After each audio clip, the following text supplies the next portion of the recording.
It's time now for Countywide, a special presentation of Yavapai Broadcasting News. Join Paul David and Kyle Benedict as they talk with our community's leaders, newsmakers, and people in the know. You'll hear about the hot topics that affect all our lives in Yavapai County. And now here's today's Countywide. Welcome to Countywide. I'm Kyle Benedict. Today we're talking about the Cottonwood Public Safety Communications Center and just dispatchers calling 911, the entire 911 system. And here to talk about that is the manager of the Public Safety Communications Center in Cottonwood, Marie Carpenter. She's here to talk about all that. Thank you for being here. Thank you for having me. So just kind of talking the last couple of minutes, there's a lot of stuff that you guys do that you have to know, changes and everything. So we're going to try and do our best to kind of cover all of that here in the amount of time that we have. So I guess first things first, tell me about the communication center. It's new, right? It is a new center. We actually occupied the center December 1st, 2014. We were in a very small environment within the actual police department. It was about 12, 13 years. It was never really intended to be a communication center. I joke and call it the temporary 12-year situation. But we made it work, and we dispatched law enforcement only at that time. July of 2014, July usually being a pivotal part and change because that's when the fiscal year starts. We brought on Cottonwood, Clarkdale, Jerome, and fire departments, districts, and Verde Valley Ambulance. That center was not equipped to handle that kind of volume and that kind of activity, but we made it work. And then December 1st, we moved into our new center. We went from having 2.5 consoles to 7 functional consoles. We staff with 4 dispatchers 24/7 now, 1 for PD, police dispatching, 1 dedicated call taker, and then 2 fire dispatchers. Once we got in and kind of got our feet wet a little bit, July of 2015, we brought on the Verde Valley Fire District, and then a few months later, I think it was actually September, October, made it final to bring on Camp Verde, Montezuma, Rimrock, and the Sedona Fire District. Jeez. Yeah, it was a roller coaster of change, and it was exciting. It was great. We formed a lot of really good partnerships. So now how many agencies do you guys work with? There's a total of 9. 9. Yeah, Cottonwood PD, Cottonwood Fire, Clarkdale Fire, Jerome Fire, Verde Valley Ambulance Company, Verde Valley Fire District, Montezuma Fire, Camp Verde Fire, and Sedona Fire. So now with Montezuma and Camp Verde, Verde Valley, and Clarkdale, those they're joint. I mean, we have Montezuma, Rimrock, and Camp Verde Fire. Just their boards just approved the Joint Power Authority. Clarkdale and Verde Valley doing the same thing. How does that change combining districts like that? How does that affect you guys? Oh, it's going to be another transition, another project. Their consolidations or mergers they're different for each agency. Where Camp Verde and Montezuma, Rimrock are actually creating a new entity. So that'll be treated a little bit differently than the Verde Valley Fire District, bringing in Clarkdale Fire, because that's an existing agency where one agency is going away. So they have to be treated a little bit differently. But there's renumbering of stations, renumbering of apparatus. There will be run card changes, some mapping updates. So it'll be a transition, and it'll be some new procedures and information for the dispatchers to learn. And as usual, it's in a short period of time and a lot to do. Yeah, I imagine so. I mean, you're used to certain engines having certain numbers, stations having their own numbers as well, and all that's changing. So kind of along those lines, when it comes to training for these dispatchers, what does that consist of? I mean, I know I've heard that they're able to provide certain services over the phone to the callers, whether it's medical services or whatever, but what does some of that training for dispatchers consist of? We have an in-house on-the-job training program that's it's about 6 months long, can go a little bit longer. That's why we have a 12-month probationary period. We also certify our dispatchers through the International Academies of Emergency Dispatch for emergency medical, emergency fire, and emergency police. Over 30 years ago, paramedics started answering phone calls and giving instructions to people who are having a medical emergency to help provide the life-saving instructions they need until paramedics can arrive on scene. And that really kicked off the EMD program. Over the years, that's become the standard of care. What the reasonable person expects is that when they call 911 and they're having a medical emergency, that dispatcher or call taker is going to tell them what to do, whether it's CPR or maintaining an airway. But over the years, fire and police emergencies have also come up with protocols that people expect. When a person is experiencing the worst day of their life, sometimes they just need somebody to tell them, you need to lock your door, or you need to leave the building, you know, if you smell gas. We need to give them instructions that are consistent and standardized and vetted, and that's why we go through the International Academy for that training and certification. On top of that, we do a monthly in-service training. It's a staff meeting, and we bring in guest speakers and go over particular topics. We have to have continuing education credits to recertify, and we all have to maintain a CPR certification as well. The in-service program has been great because it helps us reinforce our partnerships, you know, with our subscribing agencies and other local agencies. Last month we did the Verde Valley All Hazards wildland drill. 15 agencies participated. There were over 100 participants. Law enforcement, fire, Forest Service, state forest, forestry. Dispatchers were out in the engines with the firefighters. We had firefighters in the center. It was a great opportunity to build those relationships and increase our awareness and our knowledge. So we try to keep that going. And that was probably the biggest one that we've done up to date. So I mean, I can imagine. I mean, just everything that the dispatchers have to know, and then just on how to handle different situations. I mean, you're dealing with people who are a lot of times having the worst day of their lives. They are, yeah. And you're the person in direct contact with them until those emergency crews can get there, whether it's police or fire. And real quick, could you kind of maybe explain the 911 process and how that works real quick on just from the time I call 911 with an emergency, what happens after that? Well, it's important to kind of understand a little bit of the technology behind that as well. There are several PSAPs throughout the state, throughout this region. PSAPs are public safety answering points, designated 911 answering centers for geographic locations, cell phone towers. It depends on where you are and what technology you're using to call as to what center you will hit. If you're calling from a landline within the city limits of Cottonwood, if you're calling from a landline within Cornville or Montezuma Rimrock, you will reach our center. Verde, Village of Oak Creek, rather, you will reach our center. But if you're in the city limits of Sedona from a landline, you'll reach the Sedona Police Department. Or if you're in the town limits of Camp Verde, you'll reach the Camp Verde Marshal's office. So sometimes there's some transferring that has to happen with these calls. Cell phones, it's another animal. You might be in one location, and due to signal strength or atmospheric conditions, you might hit one side of one tower where another day you'd hit a different tower, and those towers and sectors are assigned to different centers.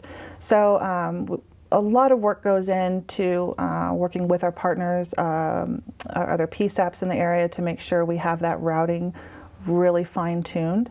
So first of all, you just understanding that you might hit a center that needs to transfer you. So the very first thing we're going to want to know is, where are you? Okay. That's the most important thing, because even if we don't have the right center, we need to know where you are so we can start that process before we even know what's going on. Okay. So yeah, we're going to ask where you are, and if you don't know where you are, we're going to play 20 questions to figure it out for you. And on that note, let's take a break real quick, and when we come back, we'll kind of dive into more on just the things that you guys expect the callers to know when they call 911 and some of the common mistakes. So that's going to come up when we come back from Countywide. We're going to take a quick break and come back. We'll also touch on some more on the cell phones and the good and bad that comes with cell phones here on Countywide, back in a couple minutes.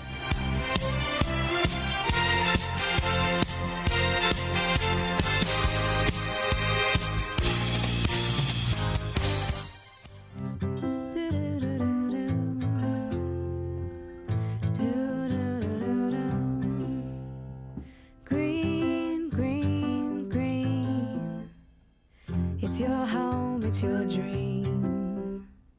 Radon testing, keep it healthy and clean. Make it green, green, green.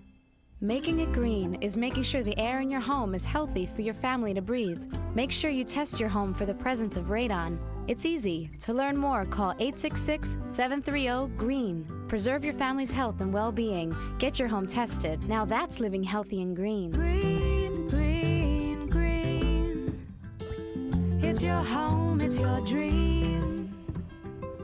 Radon testing, keep it healthy and clean. Make it green, green, green. To learn more, call 866-730-GREEN.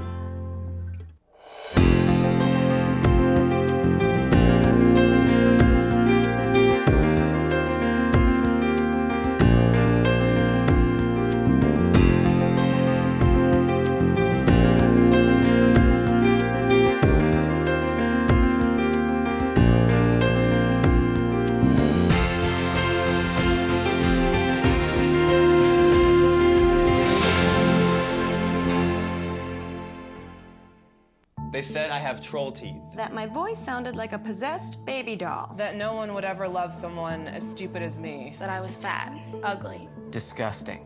The effect of bullying is potent. We will no longer be the silent majority. Now, when you see online bullying, there's something you can do about it. We're gonna take action with the I. I am a witness. I am a witness. I am a witness. I am a witness. I am a witness, and so are you.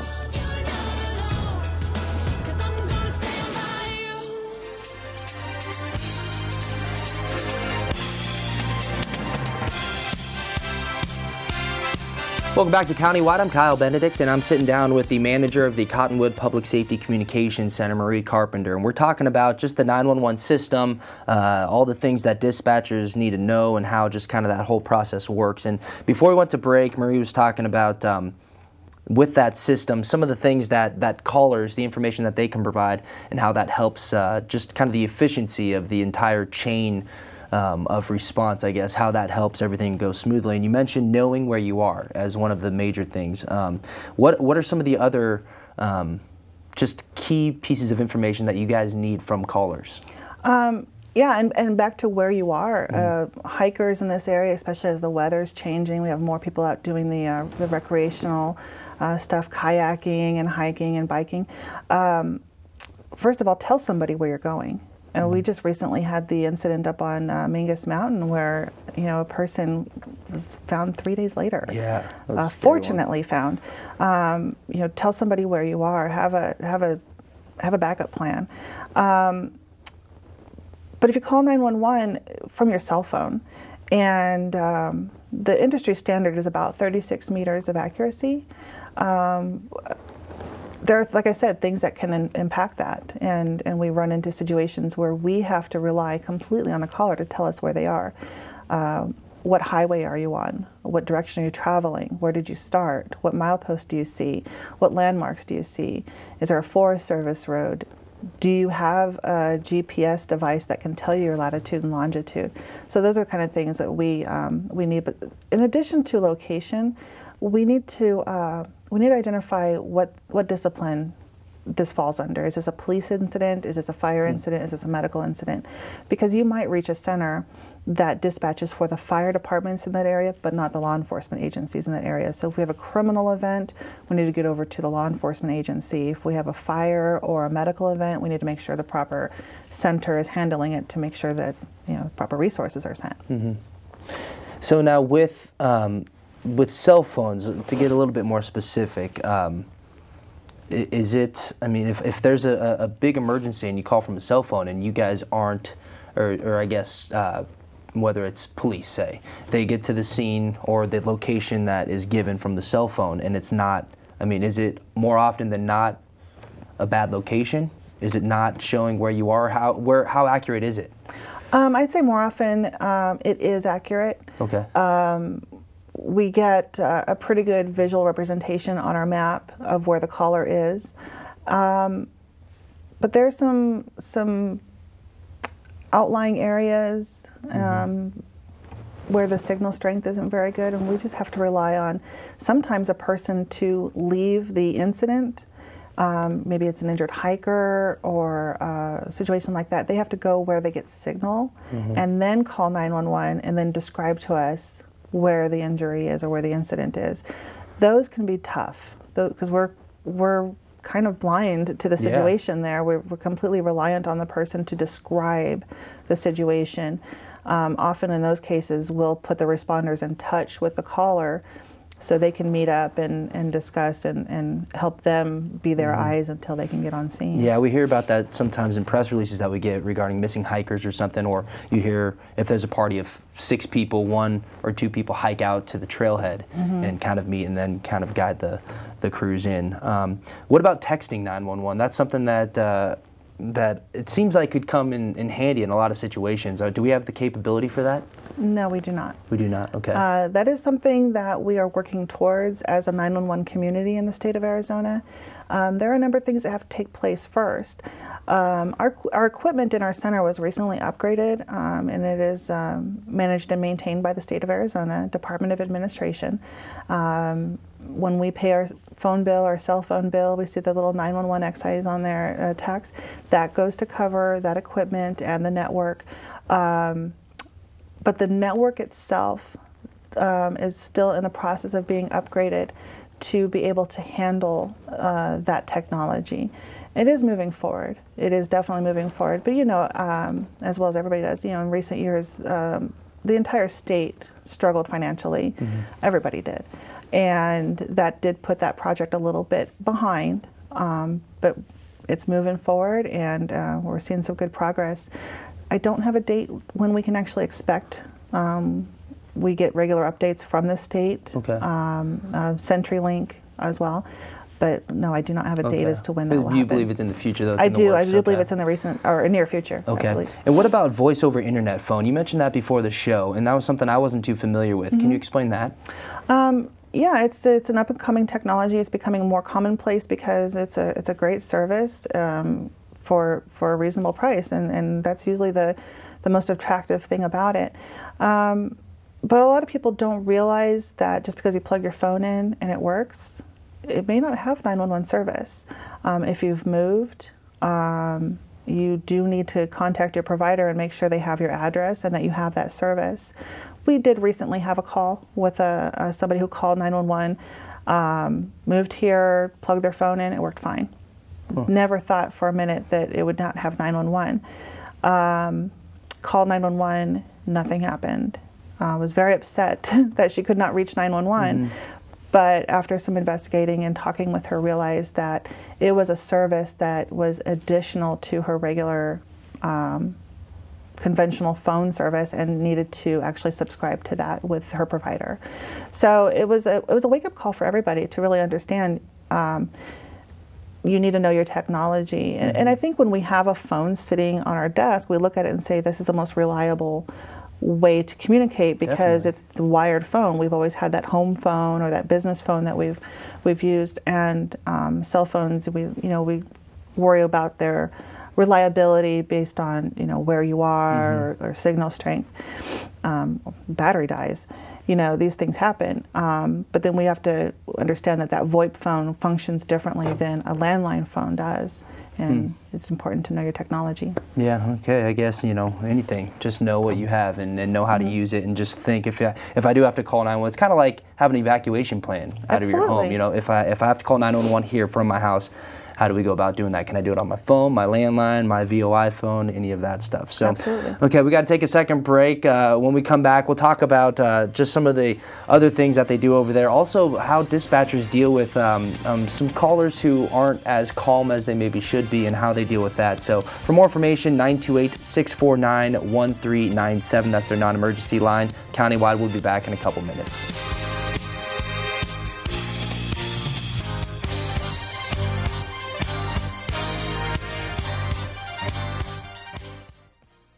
Hey, look, it's those guys.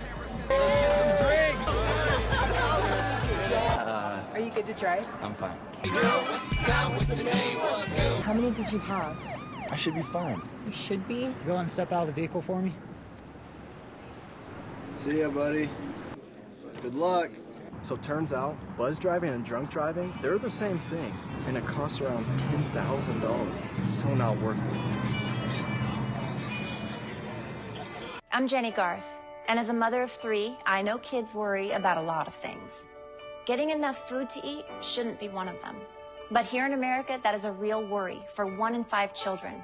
This is unacceptable, and something Feeding America is working to solve. Through a nationwide network of food banks, Feeding America serves virtually every community in the United States, including yours. See how you can help your community. Visit feedingamerica.org. Together, we can solve hunger. Together, we're Feeding America.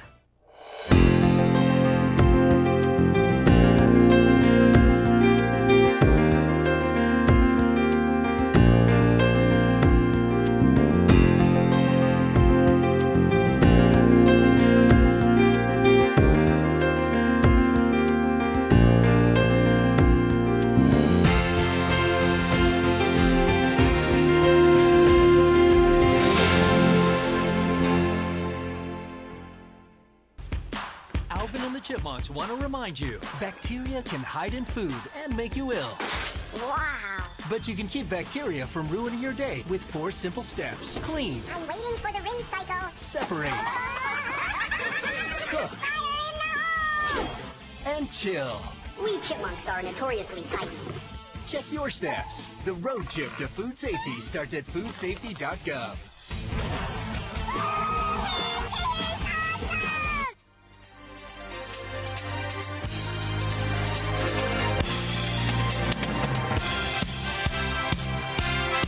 Welcome back to Countywide. Just a few more minutes left in the show today, and we've been talking about just the 911 system with the Cottonwood Public Safety Communications Center manager, Marie Carpenter. And before we went to break, we talked about if you're going to be calling 911, you know where you are. Make sure, and another thing I think that we haven't touched on is staying calm, because yes, a lot of times there's something that goes on that's awful and something that people aren't used to dealing with. And how crucial for you guys is it that callers stay calm? Oh, it's hugely important. And it's easier said than done. Mm-hmm. You're experiencing the worst day of your life, and I'm going to tell you to stay calm. It's not going to go over very well, but a lot of times we'll get calls from somebody and say, hurry, hurry, hurry, and we're not responding. We're taking the information to relay to responders who are responding. And the quicker we can get the information we need to generate that response, the faster the response will be. So we need that location. We need to know what to tell the callers, or what to tell the responders rather, and then ultimately what to tell the caller for their own safety or to assist the person who's having the emergency. We're trained to use something called repetitive persistence. So I need you to calm down so I can get the address. I need you to calm down so I can get the address. Not escalate, not start yelling, not making this worse. So we try to get the information any way we can. I mean, we rely on the technology we have. We rely on the caller to tell us what they need. But there are times where a person is just absolutely hysterical. And then that's when we have to really rely on the technology. We have an emergency here, but we don't know what is happening, but we have a location, and we'll start somebody move in that direction, but they're going in blind, so we're sending a lot of resources to something we don't know what it is, and those kind of calls are very scary. But yeah, if the caller can stay calm, answer our questions, and the questions do not delay the response. Mm-hmm. The questions are necessary for the responders to prepare their response and arrive on scene with the tools they need to address the incident. Okay, I think that's a really good point there to kind of close everything out with, is that when you're asking questions and you're conversing with the caller, people are en route when that's going on. It's not, okay, after you hang up, that's when you send crews out there. So stay calm, know your location, answer questions, and give as much information as you can. That's, I think, the lesson here. So that's it for today. That's going to do it for today's Countywide. I want to thank Marie Carpenter. She's the manager of the Cottonwood Public Safety Communications Center, for coming in today. A lot of great stuff to talk about. For more information, 928-649-1397. That's Countywide. We'll see you next time.